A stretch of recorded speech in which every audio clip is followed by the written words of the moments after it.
Hi friends, welcome back to my channel.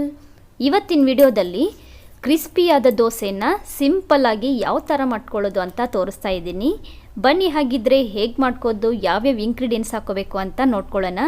ವಿಡಿಯೋನ ಕೊನೆ ತನಕ ನೋಡಿ. ಕೊನೆ ತನಕ ನೋಡಿದ್ರೆ ಯಾವುದನ್ನು ಎಷ್ಟು ಹಾಕಬೇಕು ಅಳತೆ ಪ್ರಕಾರ ತೋರಿಸ್ತಾ ಇದ್ದೀನಿ.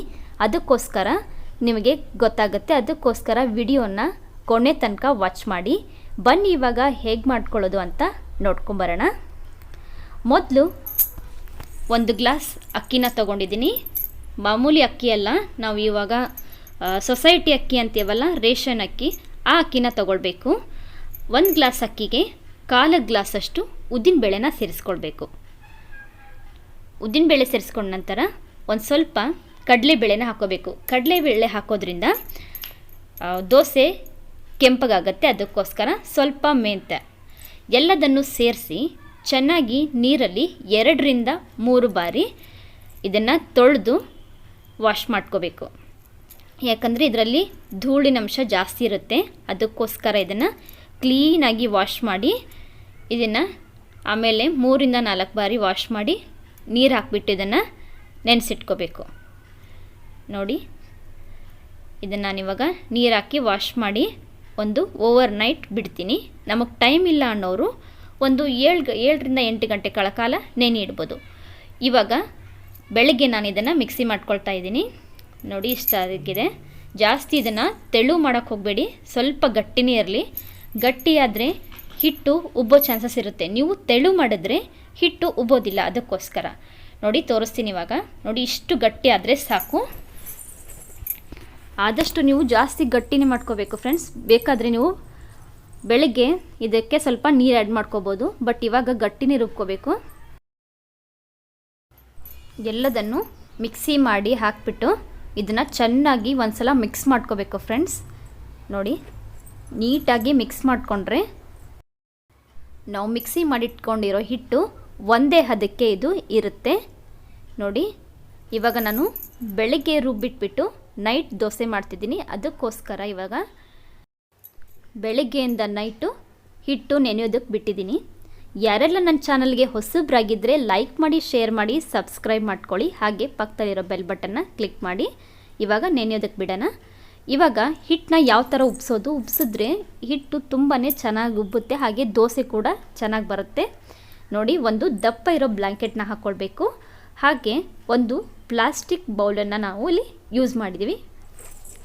ಪ್ಲಾಸ್ಟಿಕ್ ಬೌಲೇ ಇರಬೇಕು ಫ್ರೆಂಡ್ಸ್. ಗ್ಲಾಸ್ ಬೌಲ್ ಇದ್ದರೆ ಹಿಟ್ಟು ಉಬ್ಬೋದಿಲ್ಲ. ಆಮೇಲೆ ನಾವು ಮಿಕ್ಸಿ ಮಾಡಿಟ್ಕೊಂಡಿರುವ ಪಾತ್ರೆನ ಇದರಲ್ಲಿ ಇಟ್ಕೋಬೇಕು. ಅದ್ರ ಮೇಲೆ ಒಂದು ಪ್ಲೇಟ್ನ ಮುಚ್ಚಿ, ನೋಡಿ ತೋರಿಸ್ತಾ ಇದ್ದೀನಲ್ಲ, ಪ್ಲಾಸ್ಟಿಕ್ ಬೌಲು, ಆಮೇಲೆ ಪ್ಲೇಟ್ ಮೇಲ್ಗಡೆ ಮುಚ್ಚಬೇಕು. ದಪ್ಪ ಇರೋ ಬ್ಲ್ಯಾಂಕೆಟ್ ಇರಬೇಕು. ಆಮೇಲೆ ಕಾಟನ್ ಟೌಲಿಂದ ಇದನ್ನು ಸುತ್ತಲೂ ಕವರ್ ಮಾಡ್ಕೋಬೇಕು. ಯಾಕಂದರೆ ಇದರಲ್ಲಿ ಸ್ವಲ್ಪ ಕೂಡ ಗಾಳಿ ಒಳಗಡೆ ಹೋಗಬಾರ್ದು. ಗಾಳಿ ಹೋದರೆ ಹಿಟ್ಟು ಉಬ್ಬೋದಿಲ್ಲ. ಹಾಗೆ ಸ್ವಲ್ಪ ಗಾಳಿ ಇಲ್ಲದೆ ಇರೋ ಜಾಗದಲ್ಲಿ ಇದನ್ನು ಇಟ್ಟು ಈ ಥರ ರೆಡಿ ಮಾಡ್ಕೊಳ್ಳಿ. ನೀವು ರಾತ್ರಿ ಮಾಡ್ಕೊಳ್ಳೋದಾದರೆ ರಾತ್ರಿ ರುಬ್ಬಿಟ್ಟು ಬೆಳಗ್ಗೆ ಮಾಡ್ಕೊಳ್ಳಿ. ಇಲ್ಲ ನಾವು ಬೆಳಗ್ಗೆ ಮಾಡ್ಕೋದಾದರೆ ಯಾವಾಗಲಾದರೂ ಅಷ್ಟೇ ಇದೇ ಥರ ಪ್ರೊಸೀಜರ್ನ ನೀವು ಫಾಲೋ ಮಾಡಿದ್ರೆ ಹಿಟ್ಟು ಚೆನ್ನಾಗಿ ಉಬ್ಬುತ್ತೆ. ನೋಡಿ ತೋರಿಸ್ತೀನಿ. ಒಂದು ಸಲ ಸೈಡಲ್ಲಿ ಈ ಥರ ಸೈಡಲ್ಲಿ ನೀಟಾಗಿ ಕವರ್ ಮಾಡ್ಕೋಬೇಕಾಗತ್ತೆ. ನೋಡಿದ್ರಲ್ಲ, ಈ ಥರ ಮಾಡಿದ್ರೆ ಹಿಟ್ಟು ತುಂಬಾ ಚೆನ್ನಾಗಿ ಉಬ್ಬಿ ಬರುತ್ತೆ. ಹಾಗೆ ದೋಸೆ ಕೂಡ ಕ್ರಿಸ್ಪಿಯಾಗಿರುತ್ತೆ. ನೋಡಿ, ಈ ಥರ ಮಾಡಿಬಿಟ್ಟು ಮೇಲ್ಗಡೆ ಒಂದು ಭಾರ ಇರೋ ಕಲ್ಲು ಅಥವಾ ಭಾರ ಇರೋ ಅಕ್ಕಿ ಡಬ್ಬನೋ ಇಲ್ಲ ಸಕ್ಕರೆ ಡಬ್ಬನೋ ಇದ್ರ ಮೇಲ್ಗಡೆ ಇಟ್ಕೊಳ್ಳಿ. ಇದನ್ನು ಫಾಲೋ ಮಾಡಿ ನೋಡಿ ಫ್ರೆಂಡ್ಸ್. ಬನ್ನಿ ಇವಾಗ ಬೆಳಗ್ಗೆ ಆಗಿದ್ದೆ ದೋಸೆನ ನಾವು ಹಾಕ್ಕೊಳ್ಳೋಣ. ಸಾರಿ ಫ್ರೆಂಡ್ಸ್, ದೋಸೆ ಯಾವ ಥರ ಉಬ್ಬಿದೆ ಅಂತ ಅದು ರೆಕಾರ್ಡ್ ಆಗಿಲ್ಲ, ಅದಕ್ಕೋಸ್ಕರ ತೋರಿಸೋದಕ್ಕಾಗಲಿಲ್ಲ. ನೋಡಿ, ಇವಾಗ ಹಂಚು ಕೂಡ ಬಿಸಿಯಾಗಿದೆ. ಹಂಚಿಗೆ ನಾವು ಎಣ್ಣೆನೂ ಹಾಕಬಾರ್ದು. ನೋಡಿ ತೋರಿಸ್ತಾ ಇದ್ದೀನಲ್ಲ ವಿಡಿಯೋದಲ್ಲಿ, ಇದೇ ಥರ ನೀವು ದೋಸೆ ಮಾಡ್ಕೊಳ್ಳಿ. ಕೈ ಬಿಡದೆ ನೀಟಾಗಿ ಇದನ್ನು ಸ್ಪ್ರೆಡ್ ಮಾಡ್ಕೋಬೇಕು. ನಮಗೆಷ್ಟು ತೆಳು ಬೇಕೋ ಅಷ್ಟು ತೆಳು ದೋಸೆನ ಹಾಕ್ಕೊಳ್ಳಿ. ತೆಳು ಹಾಕ್ಕೊಂಡ್ರೆ ದೋಸೆ ಕ್ರಿಸ್ಪಿಯಾಗಿ ಬರುತ್ತೆ. ನೋಡಿ, ಈ ಥರ ಮಾಡಿಬಿಟ್ಟು ಮೇಲ್ಗಡೆ ಹಿಟ್ಟೆಲ್ಲ ಡ್ರೈ ಆದಮೇಲೆ ಲಿಡ್ನ ಕ್ಲೋಸ್ ಮಾಡಿ ಒಂದು 5 ನಿಮಿಷ ಇದನ್ನು ಬೇಯಿಸ್ಕೊಳ್ಬೇಕು. ನೋಡಿ ದೋಸೆ ಬಿಟ್ಕೊಂಡಿದೆ, ದೋಸೆ ರೆಡಿಯಾಗಿದೆ ಅಂತ ಅರ್ಥ. ದೋಸೆನ ತಿರುವಿ ಹಾಕ್ಕೋಬೇಡಿ ಫ್ರೆಂಡ್ಸ್, ಇದೇ ಥರ ಮಾಡ್ಕೊಳ್ಳಿ. ನೋಡಿ ಇವಾಗ ನಾನು ನೆಕ್ಸ್ಟ್ ಇನ್ನೊಂದು ದೋಸೆ ಕೂಡ ನಿಮಗೆ ಗೊತ್ತಾಗಲಿ ಅನ್ನೋಕ್ಕೋಸ್ಕರ ಇನ್ನೊಂದು ದೋಸೆ ಕೂಡ ನಾನಿಲ್ಲಿ ಹಾಕಿಬಿಟ್ಟು ತೋರಿಸ್ತಾ ಇದ್ದೀನಿ. ಗ್ಯಾಸ್ನ ದೋಸೆ ಹಾಕೋವಾಗ ಗ್ಯಾಸ್ನ ಲೋ ಫ್ಲೇಮಲ್ಲಿ ಇಡಬೇಕು. ನೀವು ಹೈ ಫ್ಲೇಮಲ್ಲಿಟ್ಟರೆ ನಾನ್ ಸ್ಟಿಕ್ ತವ ದೋಸೆಯಲ್ಲಿ ಹಾಕಿದ ತಕ್ಷಣ ನೀವು ಹಿಟ್ಟೆಲ್ಲ ಅದು ಮಿಕ್ಸ್ ಆಗಿಬಿಡುತ್ತೆ, ದೋಸೆ ಚೆನ್ನಾಗಿ ಬರೋದಿಲ್ಲ.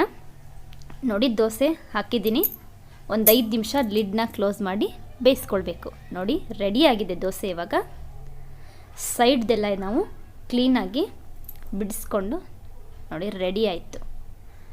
ಎಷ್ಟು ಸುಲಭ ಅಲ್ಲ ಫ್ರೆಂಡ್ಸ್. ಈ ವಿಡಿಯೋ ನಿಮಗೆಲ್ಲ ಇಷ್ಟ ಆಗಿದೆ ಅಂದ್ಕೊಳ್ತೀನಿ. ಇಷ್ಟ ಆಗಿದರೆ ಒಂದು ಲೈಕ್ ಕೊಡಿ. Thanks for watching.